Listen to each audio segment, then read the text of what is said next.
السلام علیکم ورحمۃ اللہ وبرکاتہ۔ الحمد للہ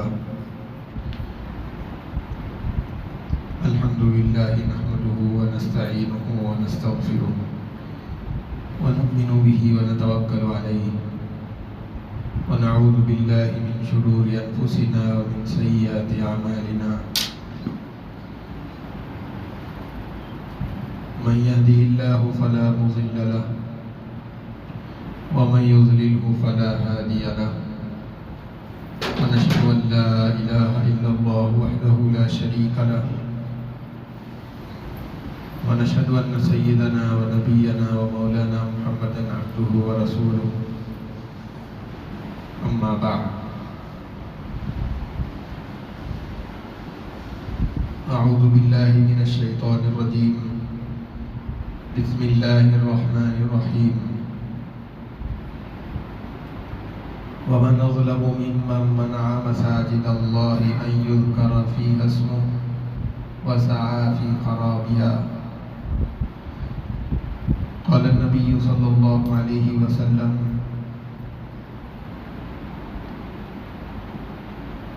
خير البقاع بيوت الله في الأرض، او كما قال علیہ الصلاۃ والسلام۔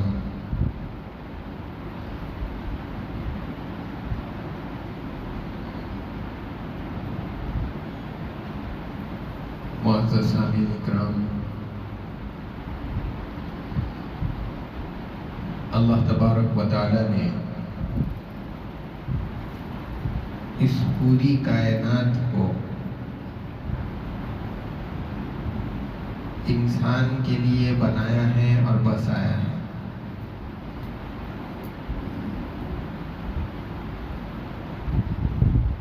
زمین کی تہ میں، سمندر کی گہرائیوں میں اور فضاؤں کی وسعتوں میں اور اس کی بلندیوں تک جتنی بھی مخلوقات جاندار اور بے جان موجود ہے، یہ سب کے سب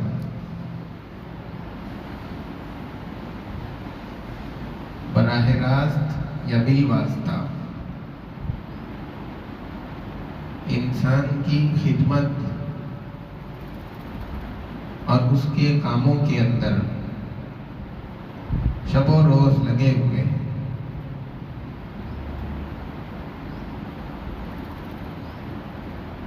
اور انسان کو اللہ کی بندگی اور عبادت کے لیے پیدا کیا گیا، جیسے کہ قرآن کریم کے اندر بھی یہ بات بتائی گئی ہے: وَمَا خَلَقْتُ الْجِنَّ وَالْإِنسَ إِلَّا لِيَعْبُدُونَ۔ جنوں کو اور انسانوں کو اللہ تعالیٰ نے اپنی بندگی کے لیے پیدا فرمایا، اور یہ جو بندگی ہے، یہ جو عبدیت ہے، یہ جز وقتی نہیں، کچھ وقت کے لیے نہیں ہے کہ کسی وقت میں عبادت اور بندگی کر لی اور پھر اس سے آزاد ہو گئے۔ بندگی اور عبدیت یہ تو 24 گھنٹے، پورے 24 گھنٹے دن اور رات کو گھیرے ہوئی چیز ہے۔ اور پھر بندگی یہ مخصوص عبادتوں کا، اعمال کا نام نہیں ہے، بلکہ آدمی جس وقت جس کیفیت کے اندر رہے، آدمی کو بندگی کا استحضار رہنا چاہیے، اور یہ خیال ذہن میں ہمیشہ رہنا چاہیے کہ میں اللہ تبارک و تعالیٰ کا بندہ ہوں، اس کا غلام ہوں۔ اللہ کے رسول صلی اللہ علیہ وسلم آپ کی زندگی کے ہر عمل کے اندر بندگی، عبدیت اور تواضع اس کا رنگ صاف ظاہر رہتا تھا۔ خود نبی رحمت صلی اللہ علیہ وسلم فرماتے ہیں آکل کما یاکل العبد، میں کھانا اس طریقے سے تناول کرتا ہوں جیسے کہ ایک غلام کھانا کھاتا ہے۔ گویا کہ اللہ کے رسول صلی اللہ علیہ وسلم کے کھانے کے عمل کے اندر بھی بندگی اور تواضع اور عاجزی، اسی طریقے سے سارے زندگی کے اعمال کے اندر بندگی ظاہر تھی۔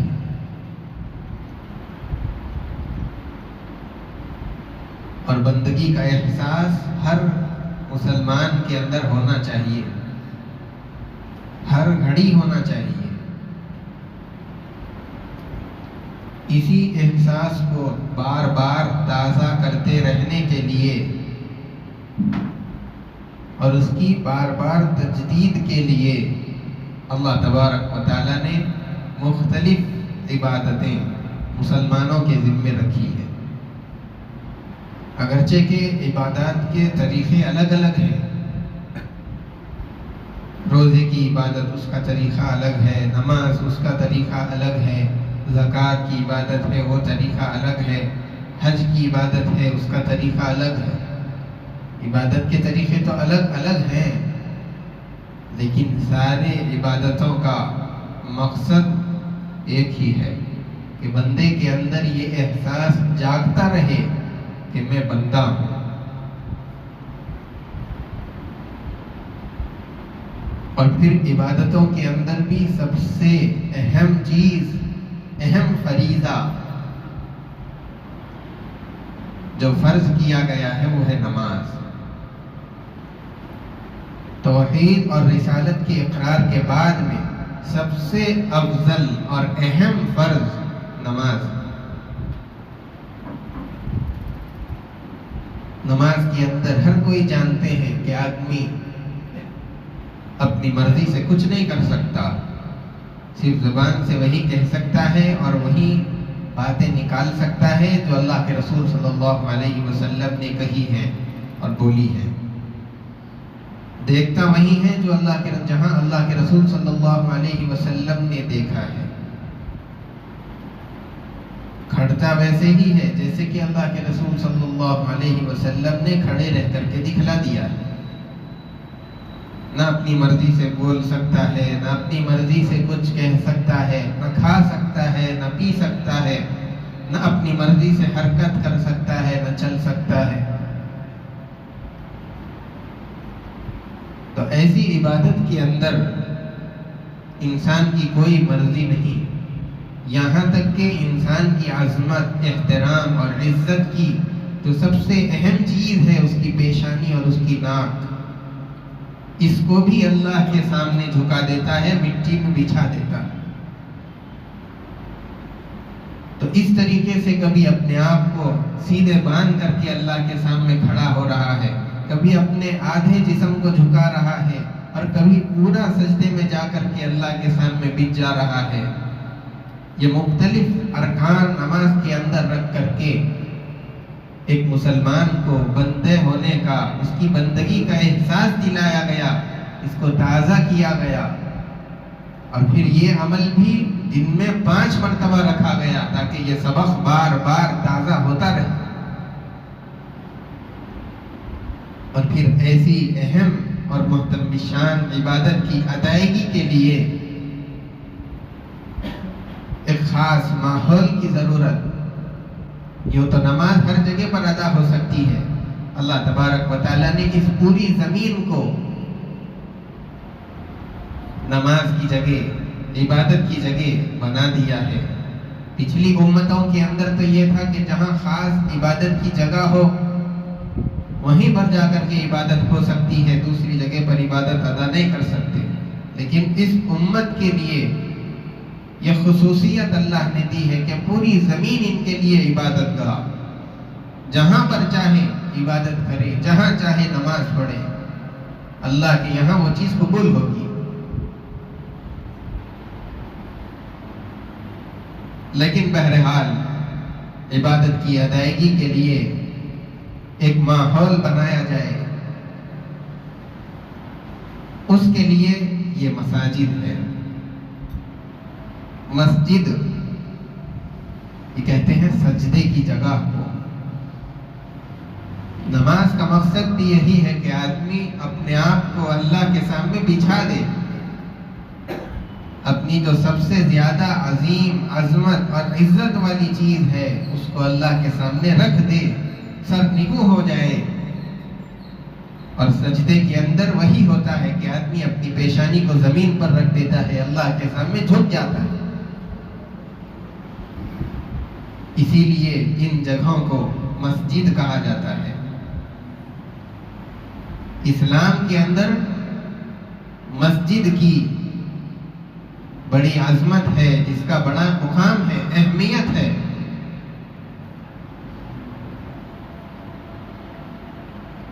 قرآن کریم کے اندر کہا گیا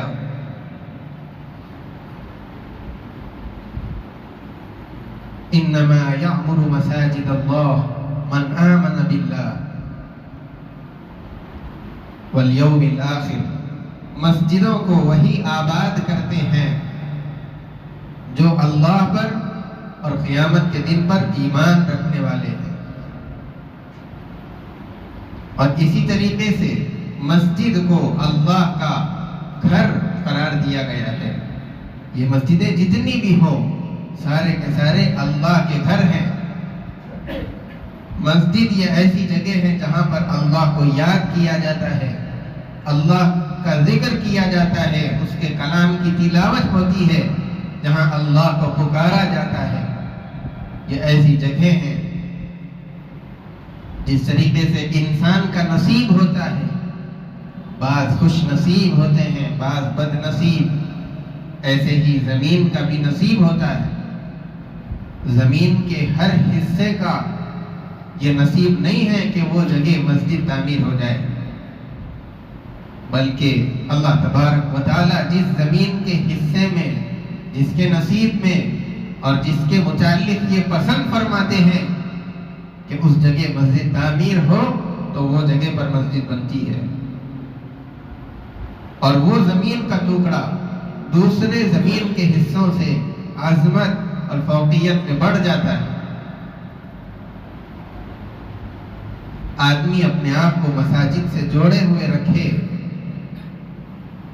اس لیے کہ اللہ کے رسول صلی اللہ علیہ وسلم نے یہ بات فرمائی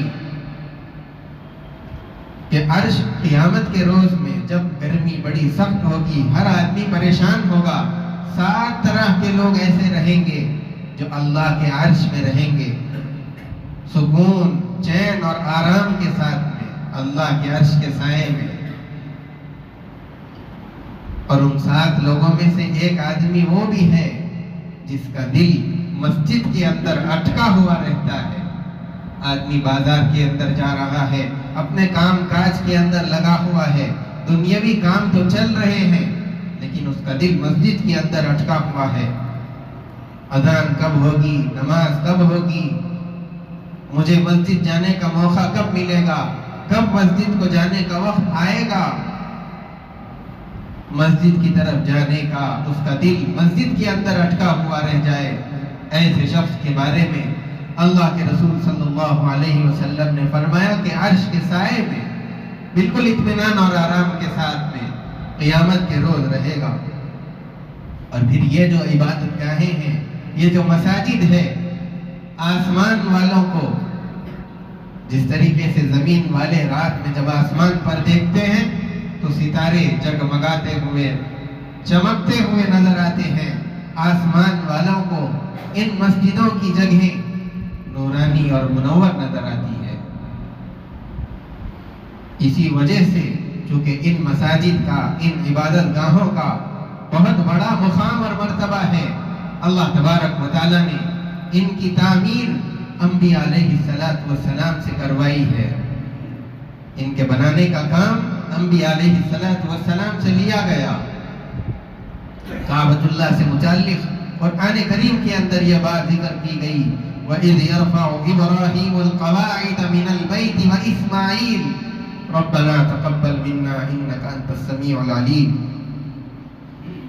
وہ وقت کیسا، اس وقت کو بھی یاد کیجئے جب ابراہیم علیہ السلام کعبۃ اللہ کی بنیادوں کو اونچا کر رہے تھے، اور ساتھ میں ان کے بیٹے اسماعیل علیہ السلام بھی، اور پھر اس تعمیر کے کرنے کے ساتھ ساتھ وہ یہ دعا کر رہے تھے کہ اے اللہ اس تعمیر کو ہماری طرف سے قبولیت دے دیجئے، قبول فرما لیجئے۔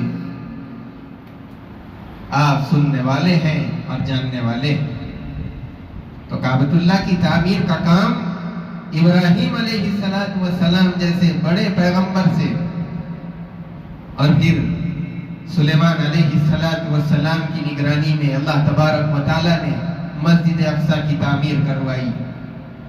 نبی رحمت صلی اللہ علیہ وسلم جب تک مکہ مکرمہ کے اندر رہے کعبۃ اللہ وہاں موجود تھا، لیکن جب آپ نے ہجرت فرمائی تو ہجرت کرتے ہوئے مدینہ منورہ پہنچنے سے پہلے جب آپ قباء میں قیام پذیر ہوئے، وہاں پر آپ نے مسجد قباء کی بنیاد رکھی۔ جب مدینہ منورہ پہنچ گئے تو اپنے قیام کا انتظام کرنے سے پہلے مسجد کے متعلق سوچا، اپنے اور اپنے ساتھیوں کے ٹھکانے کا انتظام کرنے سے پہلے آپ نے مسجد کے لیے زمین خریدی، اور پھر مسجد نبوی کی تعمیر کے واسطے فکر فرمائی۔ صحابہ کے ساتھ میں مل کر کے بھی آپ مسجد کی بنیاد رکھنے کے اندر شامل تھے۔ ایسا نہیں کہ آپ بڑے ہیں تو آپ صرف نگرانی فرما رہے ہیں اور صحابہ کام کر رہے ہیں، بلکہ آپ بھی برابر پتھر، اینٹ، گارا لا کر کے دے رہے تھے، اور صحابہ کے کپڑوں پر جو گرد اور غبار جم جاتی اس کو آپ اپنے ہاتھ سے صاف کر رہے ہیں۔ صحابہ نے کہا بھی کہ اللہ کے رسول مسجد کی تعمیر کے لیے ہم کافی ہیں۔ حضور پاک صلی اللہ علیہ وسلم نے فرمایا، اللہ کے اجر کے جتنے تم مستحق ہو، مجھے بھی اجر کی اتنی ہی ضرورت ہے۔ تو انبیاء علیہ السلام سے ان مساجد کی تعمیر کا کام اللہ تبارک و تعالیٰ نے لیا ہے۔ جو زمین مسجد کے لیے وقف کر دی جائے، یا جس جگہ پر مسجد تعمیر کرا دی جائے، اس کا حکم اچھی طریقے سے یاد رکھنا چاہیے۔ قیامت تک کے لیے وہ جگہ مسجد ہو جاتی ہے۔ یوں تو اللہ ساری زمین اللہ کی ہے، اور پھر اللہ ہی ساری زمین کا مالک ہے، لیکن ظاہری اعتبار سے آدمی اس کی خرید و فروخت کرتا ہے۔ جب کوئی زمین آدمی کی ہوتی ہے تو اپنی مرضی سے اس کو خریدتا ہے، بیچتا ہے، اس کے اندر مکان تعمیر کرتا ہے، اپنی مرضی سے تصرف کرتا ہے، اپنی خواہش کے مطابق منزلیں بناتا ہے۔ لیکن جب کوئی آدمی اپنی زمین کو اللہ کے لیے، مسجد کے لیے دے دیتا ہے تو پھر وہ اللہ کی ملکیت ہو جاتی ہے۔ اب جب ایک مرتبہ ایک زمین اللہ کی ملکیت ہو جائے تو وہ اللہ کی ملکیت ہے، وہ اس کا مالک ہے۔ اب جو پہلے زمین کا مالک تھا وہ بھی اس زمین کے اندر اپنی مرضی سے تصرف نہیں کر سکتا۔ کسی بھی مصلحت کے پیش نظر اس زمین کو چھوڑ کر کے اس کے بدلے میں دوسری زمین نہیں لی جا سکتی، کیونکہ اب ایک مرتبہ جب وہ اللہ کے گھر کے نام سے نامزد ہو گئی تو قیامت تک کے لیے اللہ ہی کے نام پر رہے گی۔ اور یہ بات ذہن میں بٹھا لیجئے کہ مسجد یہ دیواروں اور یہ چھت کا نام نہیں ہے۔ مسجد ہونے کا جو حکم ہے زمین سے متعلق ہوتا ہے۔ اب یہ چھت رہے، یہ دیوار رہے نہ رہے، یہ زمین تو ہمیشہ رہنے والی ہے، اور چونکہ یہ زمین مسجد کی تھی اسی لیے ہمیشہ یہ زمین مسجد ہی کی رہے گی۔ یہ بات اچھی طریقے سے ہر مسلمان کو یاد رکھنی چاہیے۔ قرآن کریم کی کئی آیات کے اندر بھی اور اللہ کے رسول صلی اللہ علیہ وسلم کے کئی ایک ارشادات کے اندر صاف صاف اس بات کا پتہ چلتا ہے کہ یہ جو مسجد کے نام پر زمینیں وقف کر دی جاتی ہیں تو وہ اللہ کی ملکیت میں ہو جاتی ہے۔ اللہ کے رسول صلی اللہ علیہ وسلم نے فرمایا کہ جس آدمی کو تم مسجد کے اندر آتا جاتا ہوا دیکھ لو تو اس کے ایماندار ہونے کی گواہی دو۔ اور اسی طریقے پر مسجد سے جڑا ہوا ہر چھوٹا عمل، ہر بڑا عمل اجر و ثواب سے خالی نہیں ہے، ہر عمل پر اجر ملتا ہے۔ اللہ کے رسول صلی اللہ علیہ وسلم نے فرمایا کہ امت کے اعمال میرے سامنے پیش کیے گئے اور میں نے دیکھا کہ ایک آدمی نے مسجد کے اندر سے ایک چھوٹا سا تنکا اٹھا کر کے مسجد کے باہر ڈال دیا تو اس کے اس چھوٹے عمل پر بھی اس کو اجر ملا اور اس کا ثواب اس کے نام عمل کے اندر لکھ دیا گیا۔ تو آج مسلمانوں کو ضرورت ہے کہ اپنی ان عبادت گاہوں کے ساتھ اپنے تعلق کو مضبوط کریں، اس کے ساتھ اپنا رابطہ قائم کریں۔ کتنے ہی مسلمان ایسے ہیں جو مسجد کو صرف ہفتے میں ایک بار آتے ہیں، تو سال میں ایک بار آتے ہیں۔ جو حالات ہمارے ملک کے اندر چل رہے ہیں اس کے پیش نظر ہر مسلمان کی ذمہ داری ہے کہ وہ اپنے محلے کی مساجد کو آباد کرنے کی اور اس کے اندر نمازوں کے ادا کرنے کی، اس کے اندر اعمال خیر کے انجام دینے کی فکر کرے۔ ہر مسلمان کی یہ ذمہ داری بنتی ہے۔ آج کا یہ سب سے اہم سبق ہے کہ ہر مسلمان نمازیں کہیں پر بھی پڑھنے کے بجائے مسجد کے اندر آ کر کے ادا کرے۔ دیکھیے جب مسجدیں ویران چھوڑ دی جاتی ہیں تو پھر اس پر دوسروں کی نظر ہوگی۔ جو گھر کو ویران چھوڑ دیا جاتا ہے، چور اور ڈاکو ان کا آنا جانا اس کے اندر لگ جاتا ہے، اور جو گھر کے اندر مکان والے یا کوئی اور لوگ رہتے ہیں تو چور اور ڈاکو اس کے اندر گھسنے سے پہلے سوچتا ہے۔ جو مسجدیں ہمارے ہاتھ سے آج جا رہی ہیں اور جو مختلف قسم کے مقدمات مساجد پر کیے جا رہے ہیں، وہ ہماری ہی کوتاہی کی وجہ سے کہ ہم نے اس کو ویران چھوڑ دیا۔ اس کے اندر کوئی نماز پڑھنے والا نہیں ہے، اس کی طرف پلٹ کر دیکھنے والا نہیں ہے، اس کی آبادی کی فکر کرنے والا کوئی نہیں ہے۔ اسی لیے دوسروں کو اس کے چھیننے، اس کے لینے کا موقع مل رہا ہے۔ اگر ہر مسجد مصلیوں سے آباد رہے تو پھر ہماری مسجدیں محفوظ رہیں گی۔ اسی لیے ہر مسلمان جس علاقے کے اندر بھی رہنے والا ہو وہ یہ فکر کرے کہ میرے محلے کی اگر مسجد ہے تو وہ آباد رہے مصلیوں سے، نمازیں اس کے اندر 5 وقت ہوتے رہے۔ یہ ہر مسلمان آج فکر کرے گا تو ہماری مسجدیں محفوظ رہیں گی۔ اللہ تبارک و تعالی ہندوستان کے بلکہ پورے عالم کے اندر جتنی مساجد ہے، جتنی عبادت گاہیں ہیں، جتنے مصلے ہیں، ہر مسجد کی، ہر مصلے کی اللہ تعالی حفاظت فرمائے، مسلمانوں کے ایمان کی، ان کے اعمال کی حفاظت فرمائے۔ وصلی اللہ وسلم علی سیدنا محمد وعلی آلہ وصحبہ اجمعین، وآخر دعوانا الحمدللہ رب العالمین۔ جو حضرات سنت نہیں پڑھے سنت پڑھ لیجیے۔